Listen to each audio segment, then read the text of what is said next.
線電視娛樂台。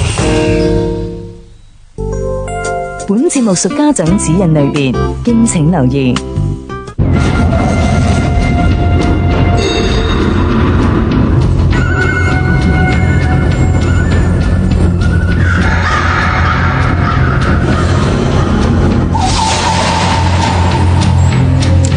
歡迎大家收睇呢個直播嘅怪談啊！咁啊，怪談近排咧真係喜事重重咁啊！遲啲大家就知道點解會有喜事噶啦。咁啊，今日咧打通呢個怪談熱線嘅朋友咧，亦都好好彩喎！我哋馬上就會送上咧呢個咧就係鐵道空靈嘅戲票啊，4張咁啊！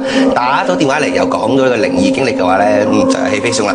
嗱，我知道師傅啦嚇，知道師傅你又出咗呢個運財書喎，就講教大家點樣揾錢喎，送啲俾家庭觀眾得唔得啊？得，冇問題。幾多本先？幾多？你話啦，20本啊，20本，好啊，好嘛，60本，60本，哇！馬上打我哋怪談熱線啊嚇，咁咧打我哋怪談熱線咧就可以咧得到咧就係師傅嘅運財書，知道出年啊嘅運程係點樣啦。係啊，真係多謝晒師傅先啦。咁另外咧，我就要介紹翻咧今集嘅男人不思議手記嘅就係思無淵靈。咁今集咧當地嘅廖師傅咧就會繼續咧帶我哋去一間鬼屋度，咁亦都咧係教我哋一個獨門嘅招魂方法。咁今次就係兩個師傅咧都係唔會在場，咁就由郭師兄咧帶我哋咧去做一個招魂嘅儀式嘅。但係完全未即係試過呢種招魂方法嘅。哦，未試過㗎，係就咁之前廖師傅就即係帶我哋去準備一啲嘢，咁就俾一篇嘢我哋就直接就喺嗰度做咯。好，係咁啊，好緊張啊！馬上送上一隻南洋不思議手記，佢究竟點樣招魂咧？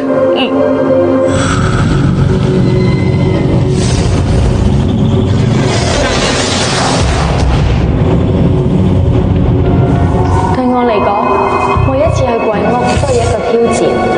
恐懼嘅原因唔係怕會親眼見到靈體，而係每次離開之後發現嘅靈異照片或者拍攝片段。喺我見唔到、毫無感覺、以為安全離開嘅時候，原來佢哋一直喺我哋身邊，而且無處不在。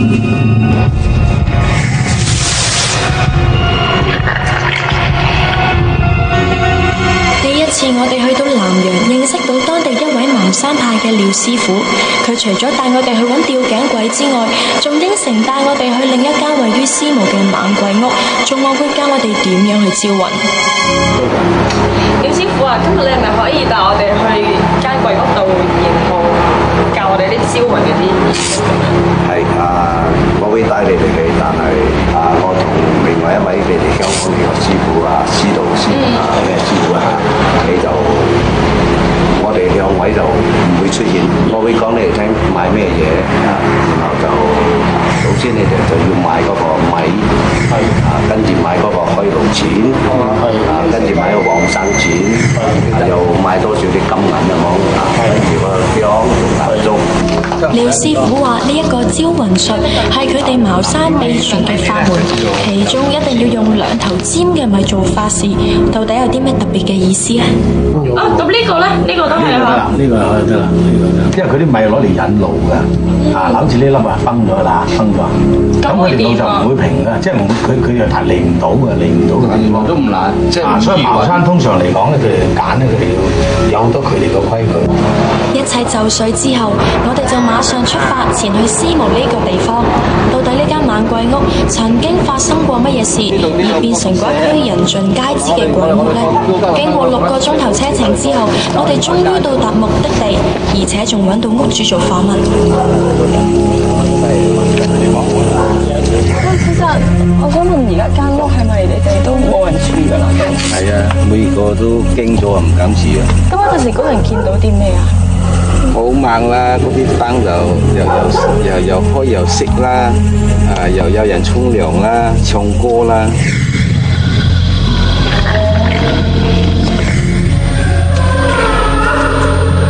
咁你哋會唔會拆咗佢再起過？會唔會就可以冇事？都有咁諗法嘅，不過就希望可以請到法師解咗佢啦。訪問完之後，我哋亦都要準備入去。雖然已經唔係第一次去鬼屋，不過呢度傳聞咁勁，連師傅都有啲緊張。試下講，同我哋一齊去玩。好，好，咁我哋行啦。好啦，我哋去咯。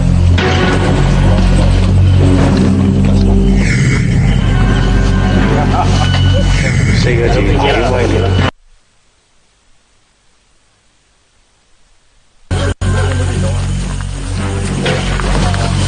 好有燈㗎。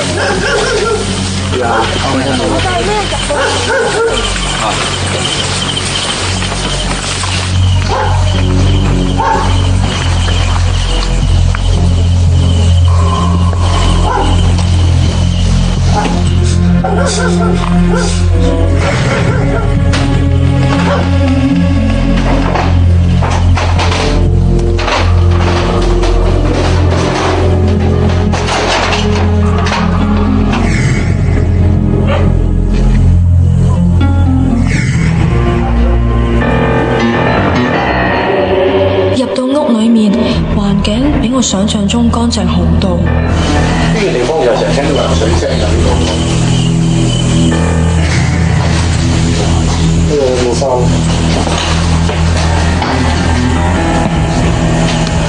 但係你仲有燈同有電喎。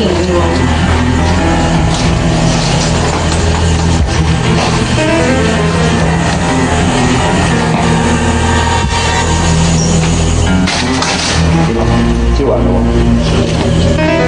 呢間鬼屋除咗廚房同廁所，另一面就係客廳同埋兩間房。我哋一直行入去，然後再推開房門睇下，一路都冇咩異常嘅情況。可能因為呢度地方唔係好大，加上外面嘅街燈，仲有攝影機嘅光線，氣氛都唔係咁勁。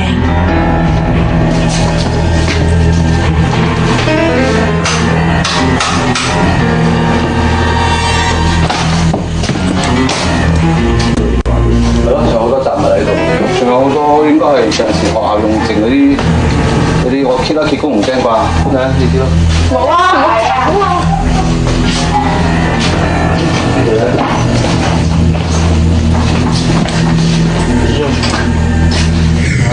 呢度。我哋係咪喺呢度燒雲啊？當攞住啦，跟住燒雲。呢度。我個分紅色啊，1、2、3、4啊，4隻角口，5個細咬咁，都都未落嗰扎咧，即係幾粒咧？做香口定得？當天排嘅。冇計方向啊，6千啊。冇。跟住擺落。係啊，擺落去。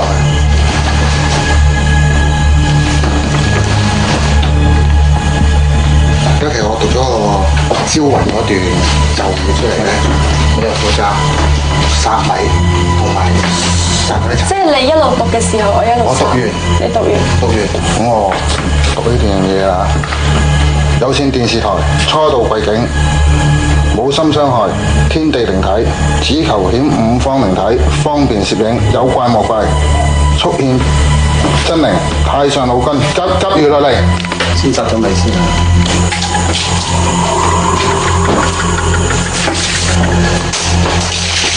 幾錢？係咪？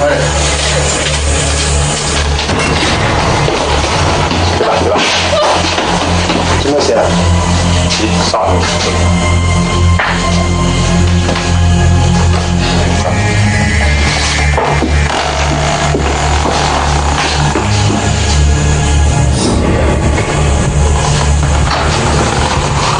自身嘅嘛。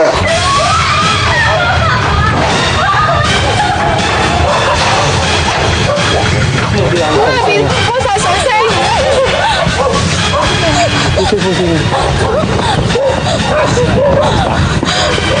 嗰度門自己閂埋。都唔使閂啫。唔係啊，跟住佢有水聲。有水聲唔聲而家。有啊，我哋仲有機器喺裏面。有聲。好啊，機器喺裏面。冇聲唔得。機器喺裏面。呢度。仲以為今次拍攝會好順利，但係當我見到棟房門自己閂埋嘅時候，個心真係好寒，所以我都唔敢再入返間屋裏面。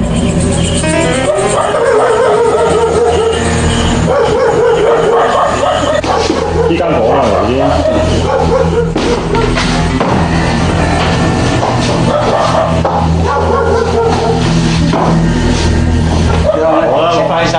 翻佢。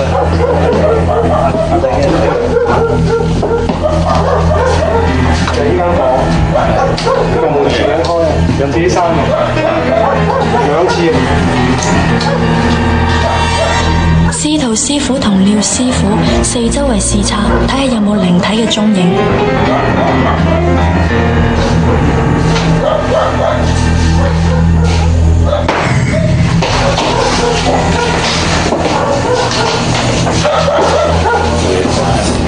關香攞出嚟，我幫我先關香攞咗佢走㗎啦，冇啦。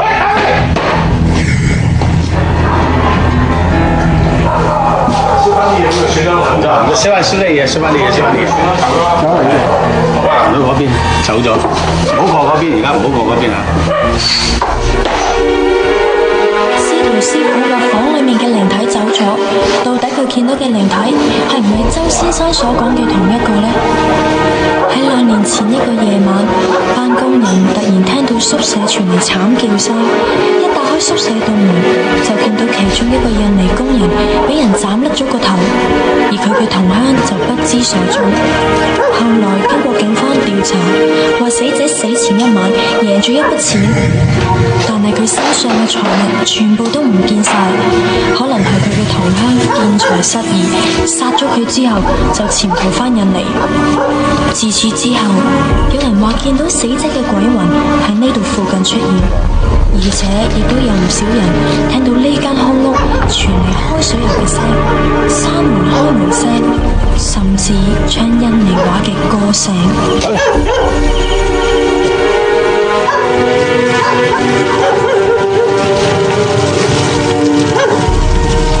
大義威靈，唔好意思。有冇歸你話？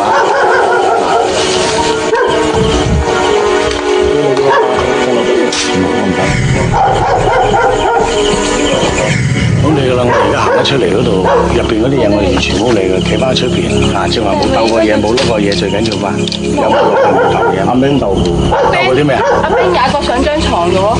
踩喺張床度。阿冰喺邊嚟㗎？阿冰因為咧，你喺入邊唔嚟嘅。我哋係咪要走啊？好啦，我哋都離開呢度啦。有啲入邊嘢而家佢搞咩，我哋都冇理佢啊。但係啲香熄咗啊，有啲。佢唔受啊！佢受香港咪佢唔受我哋嘅。阿 Ben，你拎齊晒啲嘢？你哋有冇嘢留低？冇攞入邊啲嘢啊嘛。冇，我哋冇走。走啦，走。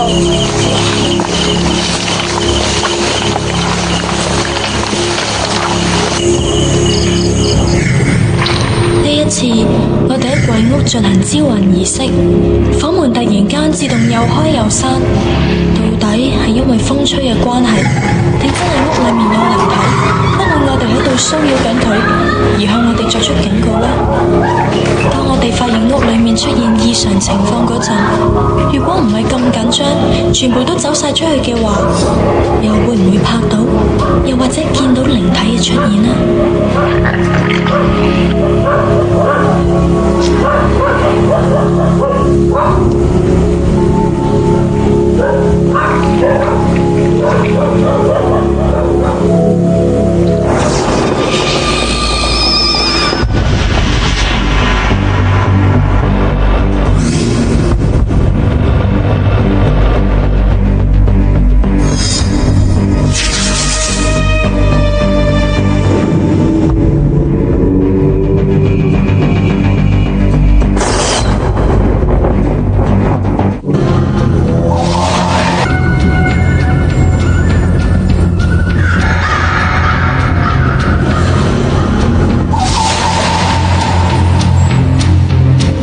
歡迎大家繼續收睇怪談啊！咁啊，馬上打嚟呢個怪談熱線啊！今日除咗有飛之外，仲有師傅嘅運財書啊，好嘢！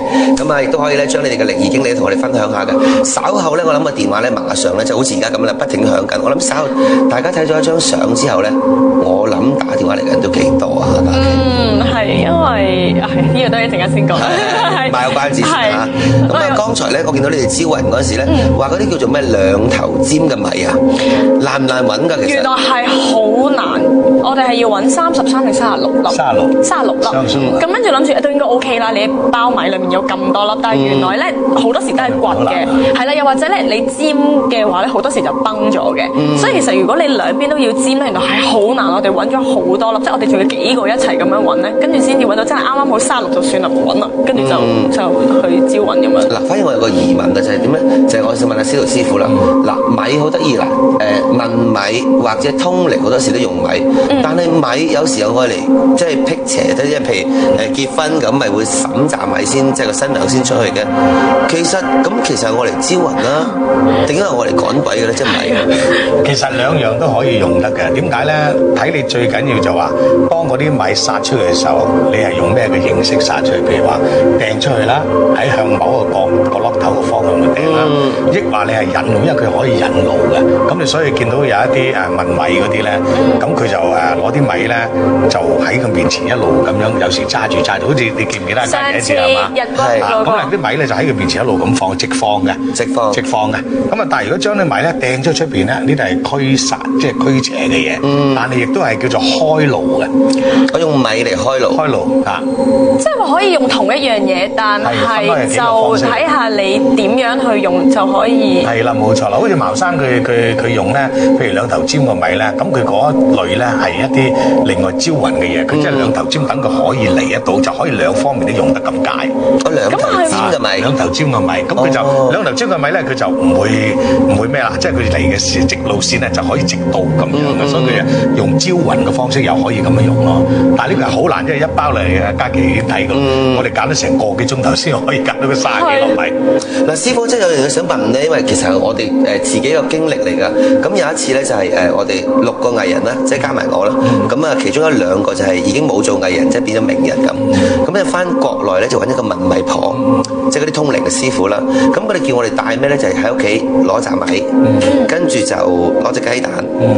咁跟住其中一個人咧，我覺得好神奇就係佢啱啱佢個爸爸係過咗身嘅，咁就其實我哋專登去陪佢去嘅啫，咁就叫我哋喺屋企度攞，點知佢上咗車之後發覺自己唔記得帶，咁就落個車度買包米啦，咁去到之後咧，嗱佢係第3個人問米嘅，佢問嗰陣時呢個師傅，我要點解要話俾司徒法正師傅聽咧？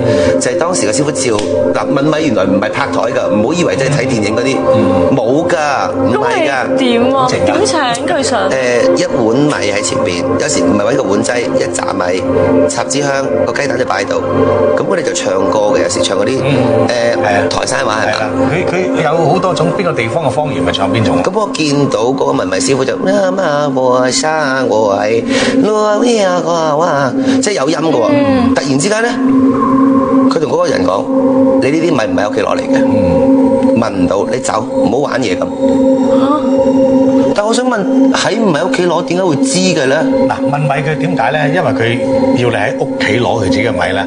咁啊，通常啲米咧，如果個人買咗翻去放自己個米缸嗰度啊，係咪？咁佢就當屋企嘅一部分就係個米嚇。咁佢攞翻嚟咧，就一定係喺屋企度攞就得嘅。咁有陣時咧，佢雞蛋咧都唔能夠喺出去買嘅屋企嘅雞蛋嘅喎。咁啊，即係話神婆嗰時候問佢時間咧，佢係會知道嘅嗰啲米係咪喺屋企嚟？因為如果唔係咧，佢忍唔到。你有冇留意佢咧？審米嘅時間咧，佢一下就揸住佢，輕輕喺面前咁樣揼佢唔會揸住咁樣掟佢㗎，一路係咁樣。咁啊，呢一樣嘢嚟講，佢因為佢係攞嚟引路啊，引嗰隻靈翻嚟就咁解㗎嘛。所以如果你唔係屋企嘅，都冇呢種氣嘅，咁點能夠引得到咧？係咪好難解釋啊？係啊，解釋。佢竟然一路問嗰時，知道嗰啲米唔係喺屋企攞嚟嘅。我覺得好 amazing 啊！即係我當時覺得，咁犀利嘅，點解會知嘅咧？咁亦都話嗰人唔係呃你哋咯，咁真係代表係啊。咁都想問下師傅啦。嗱，你今次咧去個旅程裏邊咧，因為司徒師傅啦，同埋廖師傅就冇入到去，因為有時咧我哋都做咗咁多集，都話如果師傅喺度咧，啲靈體就未必出現嘅，因為你哋身上面有道氣噶嘛，因為係咪佢哋唔敢出嚟㗎？會有呢個可能性。咁啊，阿廖師傅咧都同我講過，因為佢話嗰個地方，因為我哋都係第一次去到咯。咁嗰個地方就好猛嘅，咁佢係驚我哋兩個師傅嘅氣咧，個氣場咧影響咗，嗰啲靈體唔敢埋嚟。係咁佢同我商量，佢話不如我哋喺出邊啊，咁我哋一出去帶，雖然佢係遠啲，我會行近啲，因為我始終擔心啊嘛，擔心一啲大家點樣。咁其實佢講到都啱嘅，因為你一個師傅喺度咧，仲稍微容易啲啊。你有兩個師傅嘅時間咧，咁你就比較上個陽氣太重啦。太重嘅時候，可能個靈咧會走或者會偏埋邊啊。嗱，我頭先咧即係咧，如果我當咗自己家庭觀眾，雖然我都係主持啊，我喺度睇嗰時，其實師傅一開門，嗰啲門咪閂，跟住開嘅，你入咗去睇到啲乜嘢？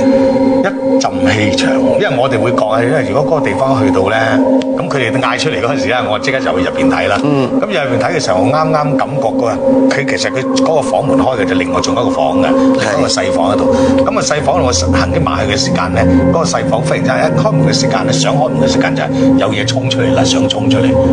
咁樣衝出嚟嘅時候，一陣好似煙咁啦。其實我記得好似我哋真係睇，即係會感覺已經應該睇到嘅。我唔知道我哋有冇辦法做到嘅啫，即係拍唔拍到我就唔知咁解。即係有陣煙嗰個感覺。係啊。但係其實有時我即係譬如我哋都去咗，今次都去咗幾間鬼屋啊。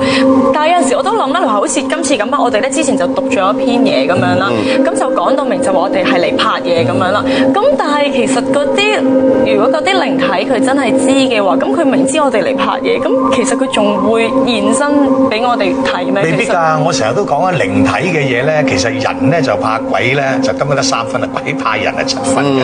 咁啊，但係因為個心理問題，好多人都係驚啊。咁靈咧有時都好快嘅，你唔好以為靈咧就一定係，除非佢同你有冤有仇嘅。好多時佢都有啲作怪，其實喺度玩。咁佢睇見你咁嘅情，佢有時未必一定會出嚟嘅喎。係咯，即係其實如果係佢就明知你想影，我做乜要俾你影？當你離開嘅時間咧，佢就嚟。因為有時我以前都試過，我哋請靈嘅時間咧，我哋有機去影住嘅意思。但係咧，我一路求嘅時間，佢係唔出嘅。但係咧，個攝影師行出嚟，佢就走出嚟㗎啦。咁佢俾你感覺，結果要換攝影師，原來佢唔中意個攝影師。咁都搞咗成6-7個鐘頭。嗱，我哋咁多個月即係做咗差唔多1年啦嚇，即係新嘅怪談。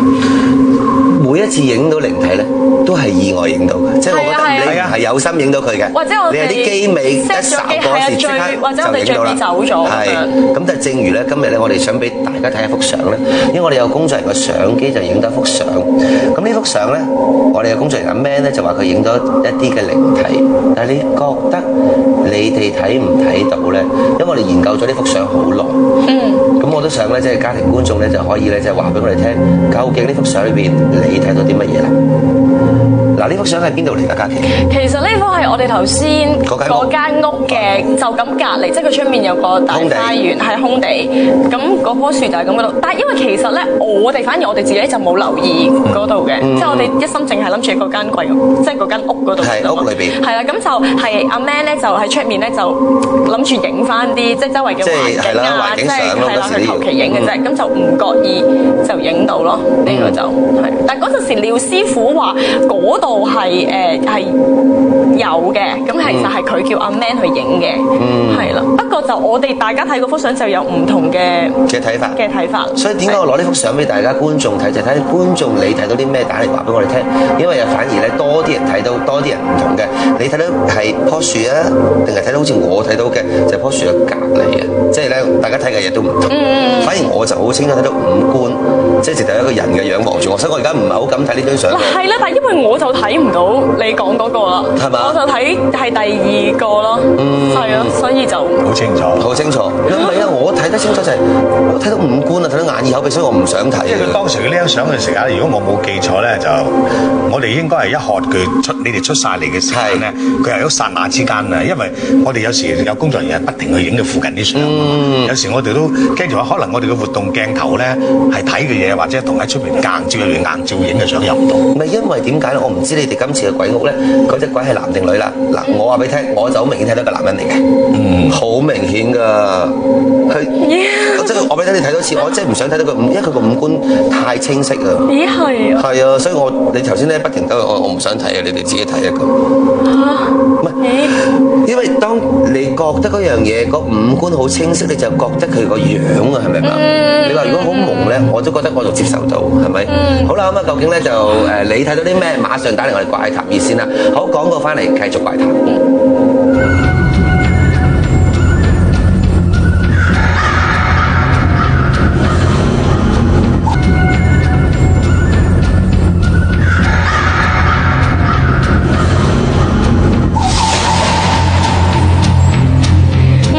咧，家庭觀眾咧繼續打電話嚟怪談熱線，咁可以講下你哋嘅靈異經歷，又或者你對我哋頭先咧嗰張嘅靈異照片咧有啲咩唔同嘅睇法？咁我哋而家就首先聽下家庭觀眾嘅電話先，因為佢哋都有啲唔同嘅意見。係，呂小姐。你好，師傅同埋兩位主持你好。你好。係咁樣嘅，其實我就想講講我自己嘅經驗，就我爸爸今年5月過咗身㗎啦。咁佢過身之前咧，咁我就有一晚就瞓覺，就聽到一啲鎖鏈聲，咁就係我兩隻手同埋屋企人都聽唔到嘅。咁跟住冇幾耐佢就過身啦。咁過身之後咧，佢未上位，我一路都我想問下，係聽到鎖鏈聲嗰時係未過身嘅？係冇錯。嗰時爹哋仲喺醫院嘅。咁跟住過咗身之後咧，咁我哋爹哋未上位啦，即係個骨灰未上位之前咧，一晚發到我爹哋。咁跟住一排有一個月咁上下冇發到啦。咁直至到過咗身4個月到啦，同一晚咧，我同我個女咧就喺日本就發到我爹哋都係着藍色衫嘅。咁同埋發到我爹哋咧就同我講收幫我幾多份嘅燒俾佢啲衣紙嗰啲啊。咁佢話我收到一份同埋咧我而家上起身啦。咁跟住我喺夢裏邊咧係飛得起嘅。咁件事就好怪啦。咁仲有2件事就係話我媽咪同佢整個骨灰整個墓碑，一重新將佢整過之後，同埋爹哋咧上咗位之後咧，我都係中咗6合彩3獎嘅。咁我就覺得有一啲咁巧合嘅事，我今日嚟同大家分享下。係啦，我都想問下幾個問題，我都幫你問埋師傅。師傅反而我聽過咧，有啲人話過咗身嘅先人咧，反而係即係發回魂嗰日翻嚟咧，就聽到鐵鏈聲，同埋會有腳印。但係未過身而聽到鐵鏈聲，我咧第一次聽到。點解咧？都唔係㗎，因為點解咧？會有陣時即係嗰個人即係話嗰個靈咧，佢已經我哋講係3魂7魄，佢嘅主魂可能佢勾咗，即係鎖走咗啦，已經鎖咗㗎啦。咁如果有咁嘅情形之下咧，差唔多嗰個人去嗰個定局已經係更加都係嗰1-2日㗎啦，100%㗎啦。可能就喺嗰條時間就你想做啲咩續命嘅嘢，做一啲咩法嘅嘢係做唔到啦，已經。因為個魂魄已經俾人鎖咗啦。冇錯，會有呢個現象，真係有呢個現象。咁但係我再想幫呢位觀眾問啦，佢話譬如話佢爸爸話要上佢身，佢覺得好似飛。我唔係好明嘅，因為真係唔係好明。係喺個夢裏邊嘅，係真係離開，即係喺夢裏邊係自己身體飛得起，但係飛咗好短嘅時間，我哋即係喺個夢裏頭啊嘛。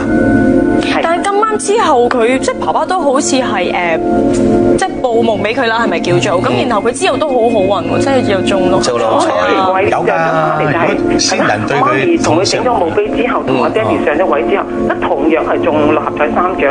同埋我同我女發夢嗰晚咧，大家都係見到我爹哋同埋佢阿公啦，叫做着藍色衫，同埋我點解會屋企咧？係咪因為有啲神位喺度，佢嚟唔到，而係我哋去咗第2度之後，咁同一晚大家發個夢，亦都係同一時間又發到藍色衫啊，又發到我爹哋咁咯，係咪？同埋佢真實個感覺係好犀利，係成個樣係好清晰，同埋問佢嘢咧，因為我燒咗2包衣紙，其中1包寫得唔好啊，咁我問佢燒咗幾包啦，咁佢話燒12包。嗱，其實咧我都戥你開心，因為譬如先人咧走咗，即係能夠可以喺夢中見到咧，其實呢份緣分，即係有啲嘢講俾你聽，或者即係唔捨得你哋再見，咁啊即係你珍惜呢個緣分啦，咁啊亦都唔需要太驚，因為自己嘅屋企人嚟嘅，我真係覺得完全唔驚嘅呢度。我唔驚啊，但我驚係最驚就係話而家係 sense 到呢啲嘢咧，咁第日會唔會變本加厲咧？我唔會，我諗係咁啱嗰個係你嘅屋企人。通常嚟講咧係咁樣啊，通常嚟講如果真係有咁嘅情形發生咧，可能如果你長期性即係話連續性係不停係會咧就可能會有擔心嚇。但係如果你一個時間性咧，即係初期係會容易有呢啲嘢，但係之後就唔會有。如果冇咧唔使擔心㗎啦。即係佢哋間中咧有一啲靈異嘅嘢咧，譬如經過我，譬如我去泰國咧，佢係喺我身體過，我係 feel 到係蒙曬㗎啲眼，即係個耳啊，係咪蒙曬隻飛機上面咁啦？咁但係就見唔到啦。因為有啲人個感覺係比較強烈啲嘅，即係同陰間嗰個所謂嗰個感覺強烈。咁你可能係屬於呢一類人咯，都唔使擔心嘅，擔心嘅。係咯，暫時嚟講都冇乜事發生。係，多謝你先。嘢都係即係 OK 嘅，應該都唔係話咩一路好彩都冇所謂。係，好，多謝晒你先。因為今日個電話太多，我哋見到咧，我就望入去咧，我哋不停喺度接緊電話。咁有一個小朋友打電話入嚟話，我都要睇下小朋友，你一啲都唔驚咩？下一睇怪談談。喂，你幾多歲啊？我12歲。 12歲。咩名啊？叫黃偉倫。黃偉倫係嘛？男仔嚟嘅喎。係。你打電話入嚟話俾你聽，見到啲乜嘢啊？我喺嗰個片段，即係你湧出去嗰陣時，嗰個片段咧熄晒燈嗰陣時，見到有個影喺地下爬上去咁。你好好嘢，你知唔知我哋就係師傅係一路講緊就係話，原來嗰段片裏邊咧係影到個煙係爬緊。嗱，細路仔真係唔係啊，靜啊，個心靜啊，能夠睇得到。因為我覺得嗰日咧，我入去嘅時候，我係有咁嘅感覺，但係我好奇怪，唔知我哋個機又好似睇唔，即係冇辦法做到。但係我唔怪啊，因為有時真係片係。唔係，因為其實我哋嗰條片咧，我哋之後我哋翻到去酒店睇，但係我哋係好清晰喺個實物。因為其實我開頭就見唔到嘅，咁啲工作人員就猛咁話見到，咁我哋就係不停咁樣回帶，我睇咗好多次先見到係有，即係好似真係有陣煙升起上嚟。喺個牆度爬出嚟啊嘛。係喺地下度慢慢升上嚟。咁但係因為我哋又覺得，好似都即係唔係個個咁清晰，咁所以我哋就冇講到咯。小朋友，我馬上叫我哋嘅導演 Jackie 播翻嗰段片，你話俾我聽，你睇嗰段片，你可以即刻話俾我聽，你邊度睇到，你即刻話俾我聽，就係呢度睇到就得啦，好嘛？我哋一齊睇一條片啦 ，OK。嗱，而家咧就係咧睇緊嘅咧就係咧我哋大隊因為驚啦，而咧就衝咗出去嘅門口度，跟住下咧就會閂門啦，閂門之後咧就係呢個小朋友打嚟話睇到嘢啦。嗱，你幾時睇到你就話俾我聽啦噃，好冇？咁呢個時間我哋大隊因為而家慢鏡緊嘅，咁咧就慢慢衝咗出間屋嘅出邊，跟住就會閂門啦。你幾時睇到啊？而家仲未睇到係咪？未到係嘛？其實個位置應該我哋之前大家喺靠香嗰個位置，閂咗門之後靠左邊嗰度。佢睇閂咗門靠左邊，就見到有一個有啲煙，嗰啲煙好似升上嚟啊！有啲煙好似升上嚟。佢講得啱。好啦。好嗱，應該未到啦。而家呢個時間咧嚇，咁啊就咧，我哋導演咧就喺裏邊咧就揾緊嗰一段。嗱，小朋友你唔好收線喎，因為我哋靠你睇到嘅嘢話翻俾我哋家庭觀眾聽。因為而家好多現場觀眾打嚟咧，就講緊段相啦，同埋剛才嗰段片㗎嚇。好寒啊！好寒啊！因為點解咧？嗱，第一我就可以話俾你聽，我發誓話俾你聽，呢個小朋友咧睇到嗰啲嘢咧，係我哋喺開節目之前已經講緊㗎啦。係。但因為我哋冇辦法好清楚話俾你睇聽喺邊一笪地方，所以呢個小朋友打嚟嘅時候咧，我哋哇〜佢睇，我哋直頭係話，bingo咁樣。開始我好感覺到，但係我都重複幾次，今日問翻佢哋，點解唔見嗰段嘢咧？因為其實難睇嘅，即係你又暗咧。嗰陣，所以我嗰陣時喺嗰邊又回帶咗好多次，我先至隱隱約約見到。嗱，我想問下啦，我哋裏邊嘅導演 OK 未啊？嗰段片未得係嘛 ？OK，咁啊小朋友係咁啊，你唔好意思，我哋 hold 住你電話先。長期呢個支持怪談㗎，你咪每個禮拜都睇㗎？大部分時間睇下，你唔驚咩？有啲驚咯。係啊，上次咧有一個嗰個細蚊仔匿喺個樓梯底嗰個，你睇唔睇到啊？睇到啊！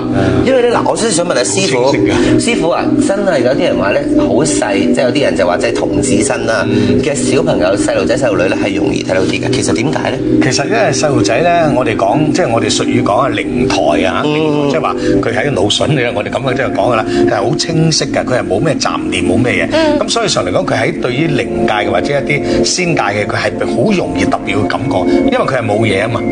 佢就唔會俾咗一種其他嘅嘢騷擾到，或者佢有一個佢係好中立嘅，即係佢唔知嘅，所以佢感覺第一眼睇落佢就好清晰，會睇到好多嘢。但係之前就話咧，即係有啲人見到呢啲靈體嘅嘢咧，就會即係發燒或會病。咁但係其實譬如小朋友或者譬如我哋，但係如果通過鏡頭咧，見到會唔會就冇事？咁呢樣嘢係冇，因為佢隔咗啊嘛，隔咗只係你係睇到佢。雖然嗰個感覺上係都係一個直覺上嚟講，但係佢唔係正面啊嘛。係，如果正面就每日就有呢個情況。係啦，冇錯，因為佢係距離咗有個隔層㗎啦，已經唔同。好啦，因為我哋今日咧即係呢一 part 嘅時間夠咁啊，去咗廣告翻嚟之後咧，就馬上請翻剛才嗰啲小朋友同埋一齊睇翻嗰段片，等小朋友自己形容睇到點樣有個靈體慢慢爬上嚟啊！係。咁另外咧，我哋咧就會再講翻咧，就係最新鮮嚟嘅新聞就係咧街市一個神壇嘅消息嘅，咁所以我哋會再繼續傾，咁轉頭見。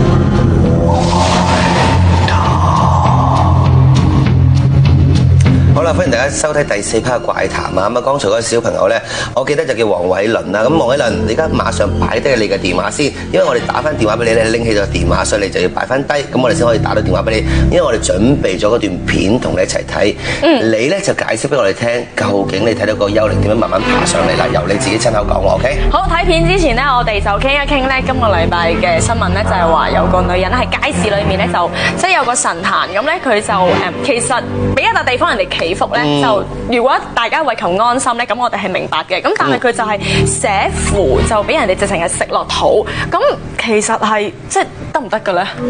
可唔可以吞得落肚嘅符？我想問師傅，你一定知。因為點解咧？譬如寫個符係點樣分咗兩類？你見到寫符咧，有啲用紅色嘅朱砂筆啦，有啲用黑色嘅啦。我哋叫文武筆寫嘅。咁武筆即係黑色嘅，黑色多數係鬥法啊，或者係降頭啊之類呢種。咁咧就黑色嘅就唔食得啦，寫咗唔能夠吞落肚啊。但係符紙都有分嘅喎。係。因為點解咧？符紙有一啲真正嘅符紙咧，我哋寫符咧係用雞蛋殼啊，同埋呢個禾稈草啊壓咗，然後再做嘅。咁所以你食咗之後咧，會有一種好似雞蛋嘅味道。但係有一種咧就係普通嘅紙張，然後染色咁，嗰啲可能有毒嘅就唔係，因為你搞清楚，即係你睇個紙張個染色係啊，最緊要呢樣啦嚇，冇錯。最主要嗱，你譬如平時阿師傅話嗰啲寫符嗰啲，只係雞蛋殼同埋禾稈草，就算萬一你食咗落身裏邊，都可以消化到，即係都唔會太過受損，真係食到香啊！因為出雞蛋味㗎，係啦。因為我有時見，我真係睇報紙，佢成個符就咁攏埋咁劈落個口度。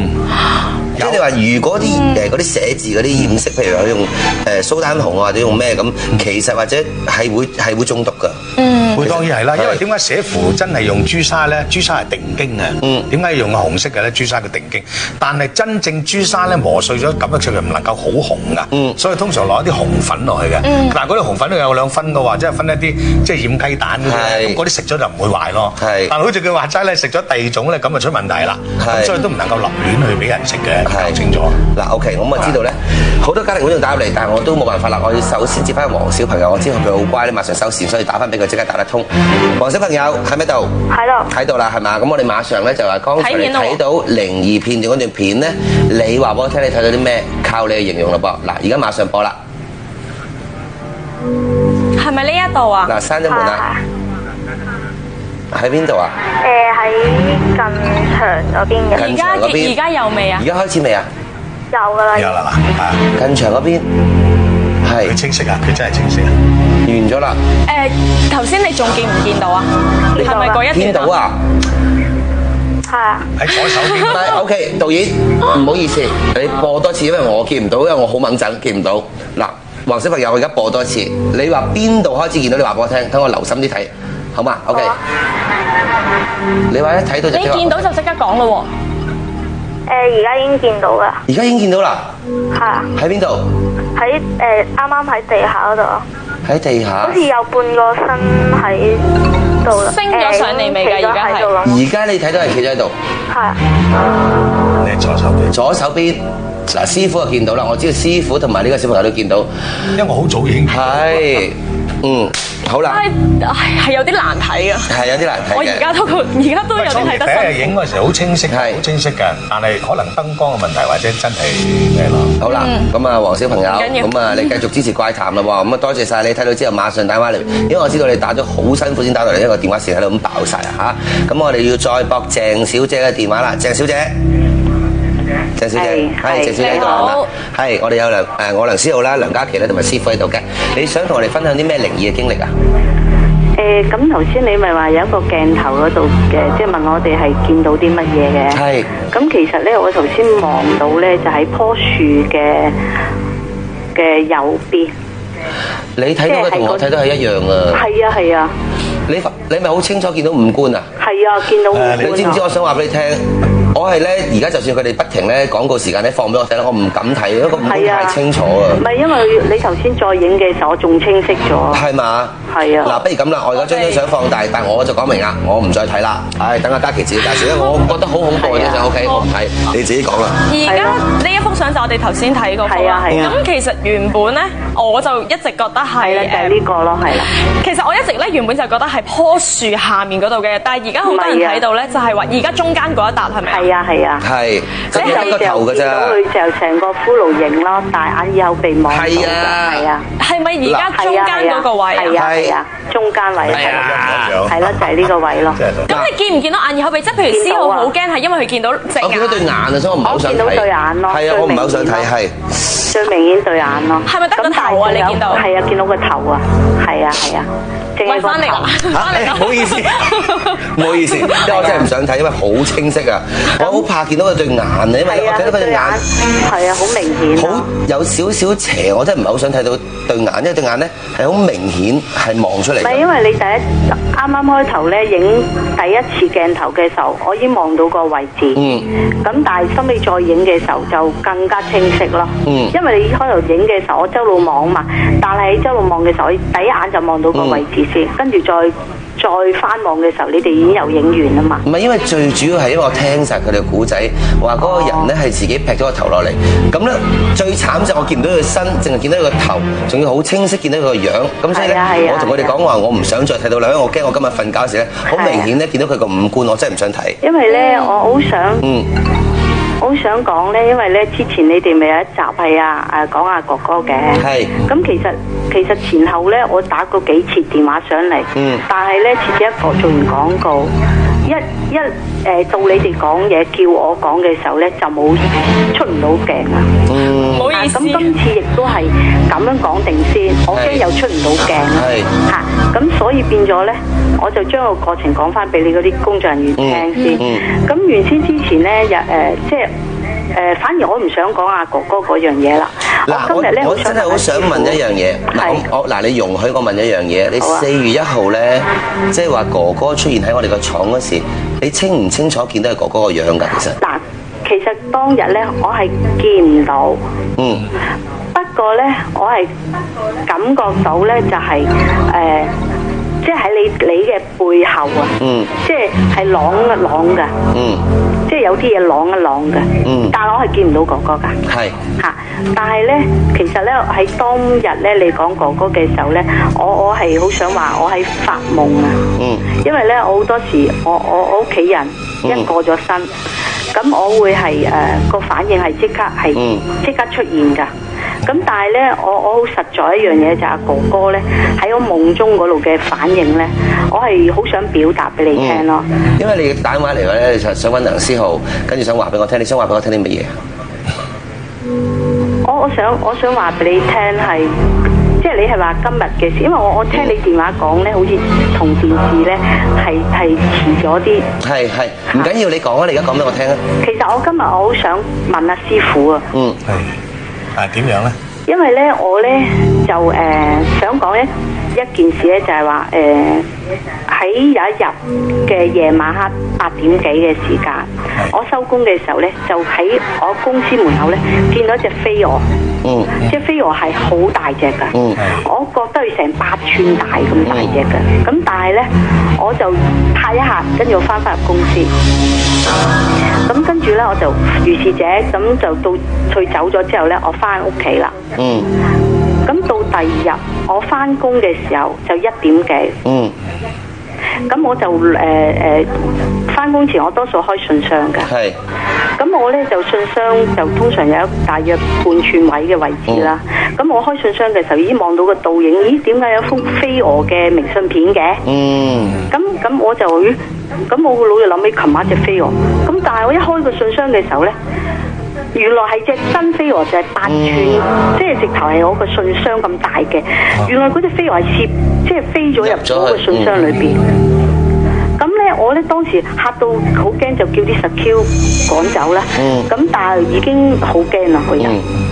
咁但係咧，已經其實忘記咗有年幾嘅事啦。咁幾日前咧，又係12點零鐘，我喺屋企咧就望住個露台。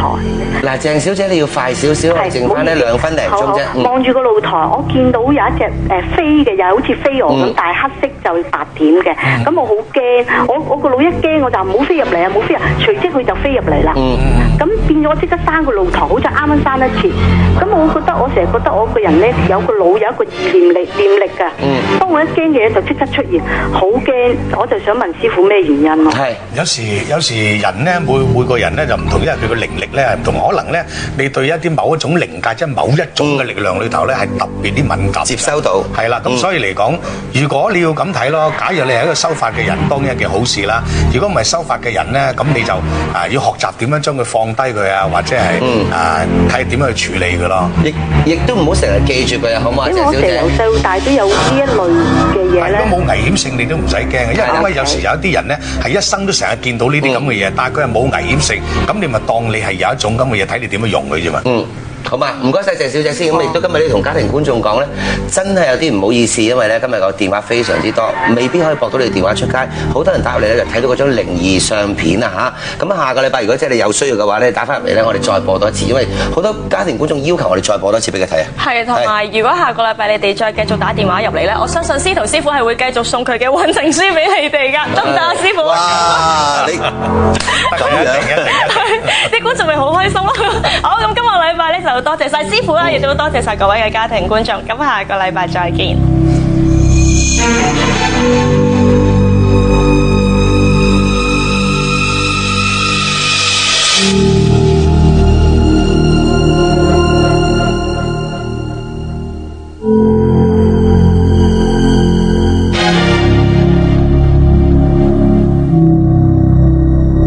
山洞玄觀，因為嗰度咧係降頭最厲害嘅地方嚟嘅，呢度應該可能有屍定，感覺詭異，天劍啊應該，即係鎮住古人嘅鬼咁啊！係啊，相傳話攞嚟鎮住呢個地方咯，等佢唔好冧落去。怪談下星期6晚11點，娛樂台。